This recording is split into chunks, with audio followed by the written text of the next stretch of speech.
I've talked to other people involved in the cigar industry who will recommend, well, this cigar is good with this particular spirit. And I just always wondered whether that makes any sense or not. I could say my cigars are good with everything you want to drink, but it's not going to happen because we all have a different palate. I mean, Yeah, when someone I expresses love- that to you, they're giving you their personal reactions to it, and you have to remember that a great deal of what they're saying in that is informed by not just their experience, but by their own natural preferences. And you know, who's to say that a guy has smoked Tatuaje, you know, classic brown label reserves and expand throughout his line just to take one corner of the cigar world, and then said that he's tried it with cognac, with bourbon, with scotch, with wine, with, I mean, it's, you very rarely find that. What they actually are telling you is, hey, I was in love with this cigar and I smoked it one time and I had it with this, and to me it was the greatest pairing and there was a synergy there and I really enjoyed it, so it's a great experience. It's like somebody telling you, I went to Rome and you got to eat in this restaurant. I'm like, no, I don't want to know about the good ones. Tell me about the one you had a bad meal. That's what I'm looking to avoid, you know. It's like, you understand what I'm saying? That they're relating an experience to you, and that's valuable on a level of, okay, it's a formula that you found that worked, but it's not by any means universal, and it shouldn't be your guideline because you might have something completely different. The French have imposed the idea that cigars and cognac are a great balance on the world for a long time, and I've had my cigar with every spirit possible. And, your cigar. I can tell you, I enjoyed it with cognac, but I don't drink cognac because it gives me a headache. I've had some great cognacs. I've been like, wow, and then a couple hours later, I feel horrible, or I get a hangover from it. So maybe I was drinking too much of it. I don't know. Armagnac, though. You know what? I have a bottle of 64 Armagnac I've never opened. La Rosingle or Sempre? I can't remember the name. It was but sent to me as a gift, so. Try that. It's infinitely superior.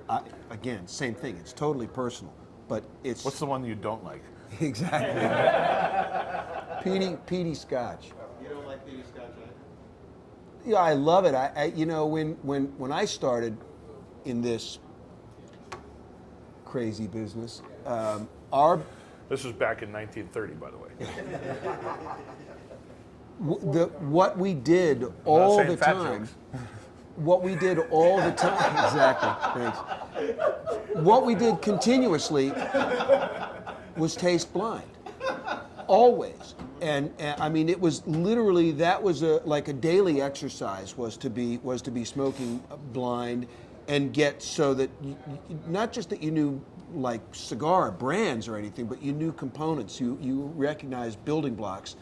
And then we just automatically transfer that to whiskey, and then you're talking about a ridiculous length of time ago when single malts were really just creeping into the American market, and there were really only 3 or 4 importers, and we would go to the ends of the earth to get every possible single malt variation that we could, and do the same thing. We would literally have a crew and be serving and tasting and rating that way. And I mean, the peat monsters were absolutely the things that showed their identity first, and so they were like, you know, the beginnings of cult fascinations. And by the way, almost all of those whiskeys have since been, you know, Lafroig doesn't taste anything now like it was back in the day. And there are even blended whiskeys, Black Bull and things like that were completely and totally, the mash bill, if you will, was totally different. And you know, that's representative of the fact that tastes evolve. But those flavors were phenomenal because you couldn't get them. I mean, you know, in other words, even if you considered yourself a Scotch guy at that point, you weren't getting that in a glass when these things started to come into the market. So we were in love with them, and then we were also engaged with how it balanced out with cigars and the palate. I always say this: we are living and existing in the golden age of cigars right now. The days past, we had none of the diversity, none of the money available for raising extraordinary tobaccos. I mean, the opportunity that you have today for cigars, and obviously also to a degree for whiskeys, is it's so much broader, it's so much deeper, it's so much more rewarding, and it allows you all kinds of room to make individual choices.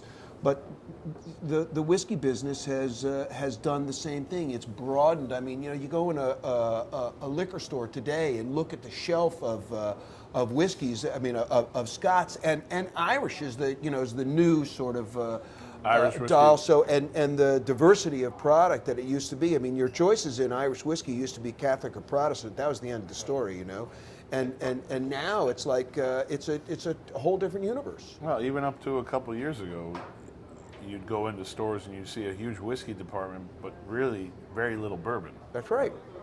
And now, bourbon's slowly taking shelf space. I love it. I mean, I fell in love with it. And To the point where I want to go do my own barrel at Four Roses. That's how much I honestly, like though, it. it's the same thing. Though it's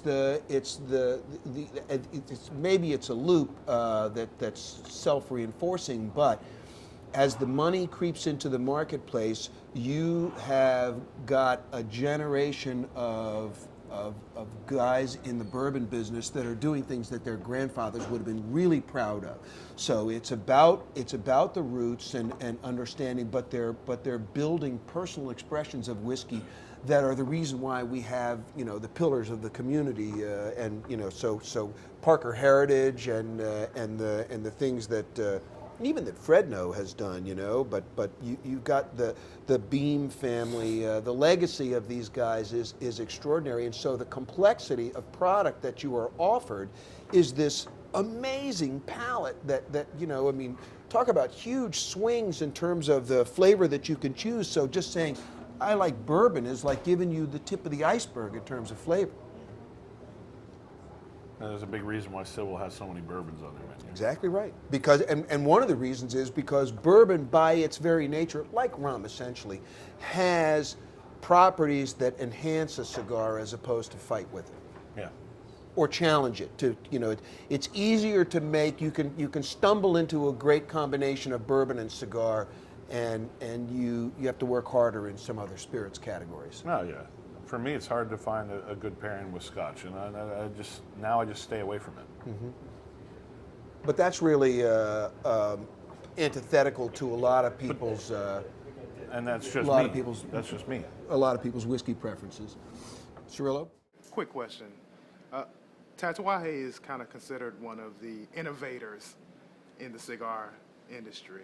But when you kind of look over the landscape of what the cigar world is doing right now, you go back to the classics. What does it say when an industry has got to the point where the innovation is actually going to the classic? I went to the classics the first time I came out with Tatuaje. So I didn't innovate anything. The Cubans did that. I just looked at tradition and I went straight after it. Yeah, I didn't invent this style of cigar. Someone else did. Well, if you're just speaking about the cigar itself, but then you start wrapping the lifestyle brand around it and things. Style brand's a little different. I mean, Now you're talking about marketing That's marketing. and brand identity as opposed to flavors and the core of the product. Well, it all lends to the experience of the cigar. So, I mean, Well, you don't have to have a tattoo to enjoy a tattoo. yeah. It's not required, but And you don't have to have a tattoo to make cigars either, but it's been a joke recently. although we might be hard pressed to find And- the and- exception and- to that and- rule now. And honestly, you don't have to be an old Cuban guy wearing a Guayabera and a Panama hat to make cigars either. Exactly right. Or to know about tobacco. Or to know about tobacco. That may be the key. It's really, I mean, even with wine, there's a lot of people that weren't from Napa Valley. They went straight into Napa Valley and made better wines than the people that were living there for 30 years. So it's just, And the irony of that is that in many instances, they were people that actually went outside the bounds and tried to do things differently than what their grandparents had said, this is the way you do it. Yeah, I mean, But again, material, the it- quality of the material that they could work with had a lot to do. it What was kinda being plays grown? in the comparison of like, if you never smoked anything but a Cuban cigar, you don't know what you're missing. That's right. If you're only smoking Dominican cigars, and if a Dominican cigar maker is only smoking his Dominican cigars, he's never going to know what Nicaraguan tobacco can do to his blend. So, Thus, the golden age of cigars right now. The diversity of product that's available, all the hybrids that are out there. the king of the hybrid, though, Rolando Reyes Sr. Yeah. He had everything in those cigars. Well, he had everything in him, but he also had you know, it's so funny, but our business in many ways has been characterized by brands that were developed by tobacco men and brands that were developed by factory guys Yeah. who were about cigar making, you know, the physical art. And there are only a handful of brands that have actually been built and grown by guys that have feet in both worlds. And Rolando was a Serious farmer. but also a phenomenal cigar maker. I mean, Oh, yeah. the whole the explosion of figurados. If you were to do like a family tree of the brands that developed them and showed off all of these exotic shapes, pretty much all trace back to Rolo Sr. and being able to teach people to make these things. And I mean, he's the fountainhead in a lot of ways for shapes that people take for granted today. You know, that the excellence. But this was a guy who could build a cigar like nobody's business, and he doesn't get. But it all stems from Cuba. Yeah, of course. Well, where you learn your trade in the first place. No, but I mean, even with the shape chart that Cuba had at one time, now they've reduced it considerably. But the truth is that if you actually want to go one step back from that shape chart was really built in Spain. Yeah. They did it first and imposed it in Cuba. Because don't forget, in the era that begins what you think of as the explosive growth in Cuba, all that tobacco, it was against the law to make cigars in Cuba. Everything had to go home to the mother country and into their factories, which were, you know, granted the royal license, and they devised what is today the big, you know, the nom de galera, the real shape charts. And only, you know, it took essentially a revolutionary attitude to start making cigars in Cuba with the material that they had been used to sending back home. So you know, you can always go one step back, but and you and I, we don't have time to get into the argument about whether the Spanish or the English completely invented cigar culture, but that's a topic for another day. But anyway, it's phenomenal, and but Cirillo, to get all the way back to your question, I think. The beauty of Pete was that he wasn't a guy in a Panama hat and a Guayabera saying, I'm going to show you a cigar which represents the purity of the original idea. I'm going to produce something which honors what my goals are. When you were making, I was thinking about this a while ago, when you were like designing the original Brown Label shapes, Yeah. almost every size had a classic Cuban as an inspiration. No, every size. Every size. Unico. Noea's a Mareva. Yeah. The Reggio, Reggio. it wasn't a classic size. It was more of a newer size that they call Gordito in the factories. But it was the same size as San Cristobal La Fuerza. And then the Unico's a classic Torpedo or Piramide. The Taino is a Prominente. But that kind of started from a company that you know very well, One Off. Yeah. One Off paid attention That's what to we did. the tradition. The only thing we did was classic. Everything from the original factory catalog. Yeah. Really, again, La Corona. I mean, I make a lot of sizes now that aren't factory catalog sizes, but But the But basic the- architecture of the business is built the around tradition. all the original Tatuais were modeled after something. A particular cigar, not just Yeah. a particular expression of that size from one brand or another. Absolutely. So there you go. Do you think Tom? that if that whole thing in California had worked out, you would have gravitated to cigars coming from the wine as opposed to what you're doing now? I believe that if I ran into Pepin Garcia back then again, I'd be making cigars, no matter what. I mean, the conversation I had with him through translation, but not even really a lot of translation, just simply understanding that I like this classic feel, and he knew what I was looking for. That worked. I think if I ran into him all over again, it would happen the same way. I went home that night and said, I'm going to make a cigar. I didn't even look back at it. And honestly, it was a hobby. I thought it was going to be something I was going to do to make an extra paycheck a year off of. I didn't realize that it would be my full-time job. You I didn't realize it was going to take over your life. Yeah, I realized it in 2006 that I was no longer able to work a regular job. Your And, hobby was now a job. Yeah. Your passion becomes a headache sooner or later. Yeah. But as much as I travel, and much as I'm tired and you know, wear myself out on the road constantly throughout the year, I wouldn't give it up. Yeah. So let's It's given me the opportunity to do everything in life. let's work in one other thing which is important to bear in mind right now, because there really is one group out there that's doing their best to protect that way of life, that job, and that commitment, and that's CRA. And you CRA. have dedicated some time and some support and resources to it. Yeah, I've dedicated resources and a little bit of my time. I'm not the best guy to take up to Capitol Hill. So as much as Mike Copperman has invited me, I figure out some way to avoid it, because I don't really own a suit.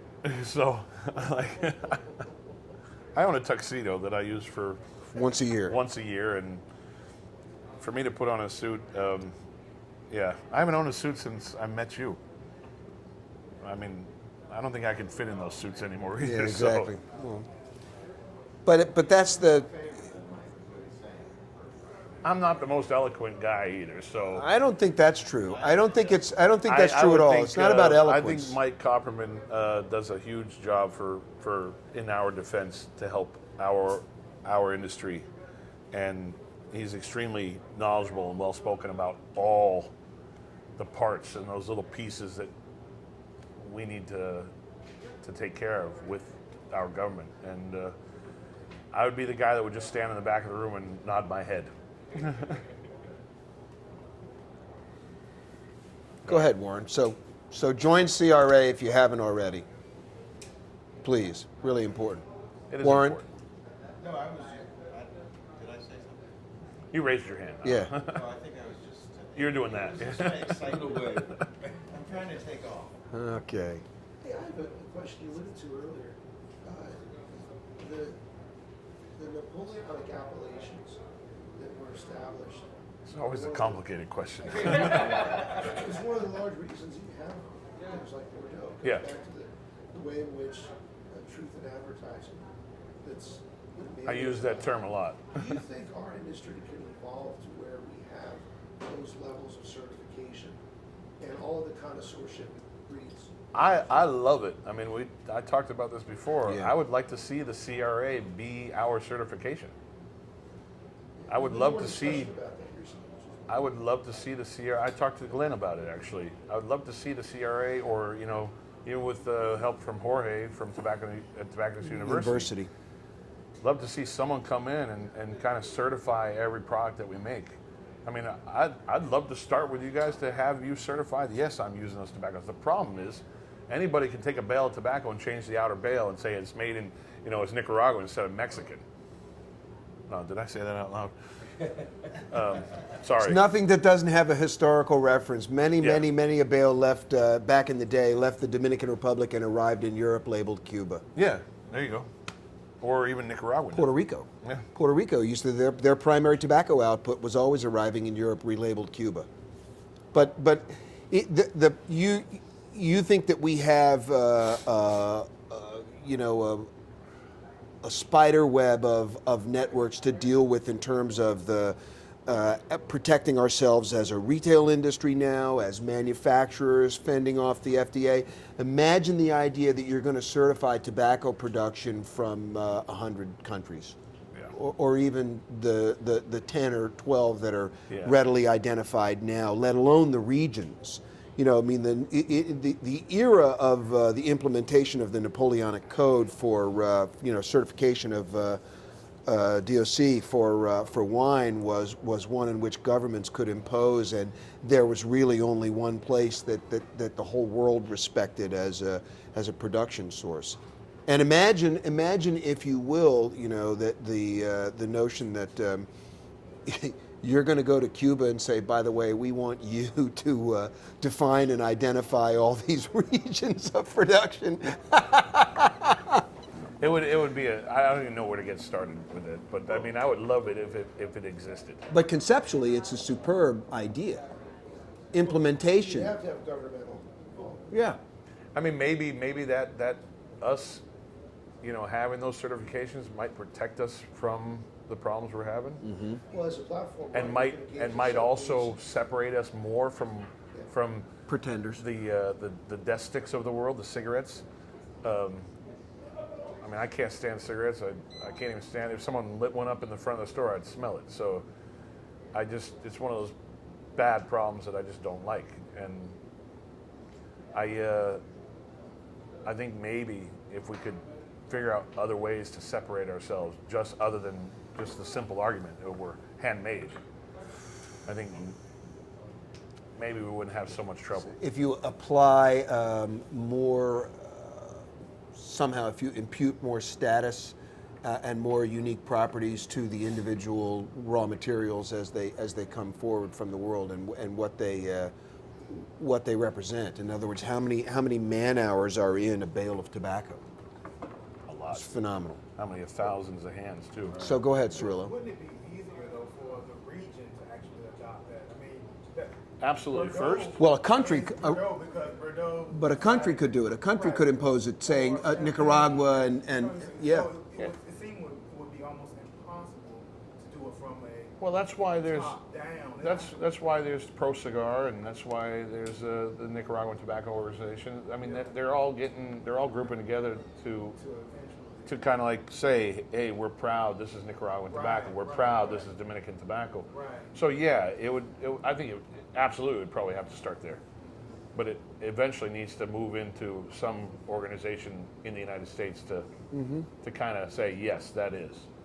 But the CRA unfortunately is not big enough, and they don't have the manpower to even think about getting started on this. Yeah, we're a ways away from ISO 9000 certification. All right, guys. I think we may have reached the limits of Jerry's patience, and some tired of of holding yours, this mic. and some of yours. And we thank you again for showing up for this whatever installment of the Draper's Dialogue it represents. An afternoon with George. Yeah. And it's you, Dave. always a great afternoon, Appreciate by it, the way. man. I Thank appreciate you. your time. Thanks, Thank guys. you. Thank you very much, guys.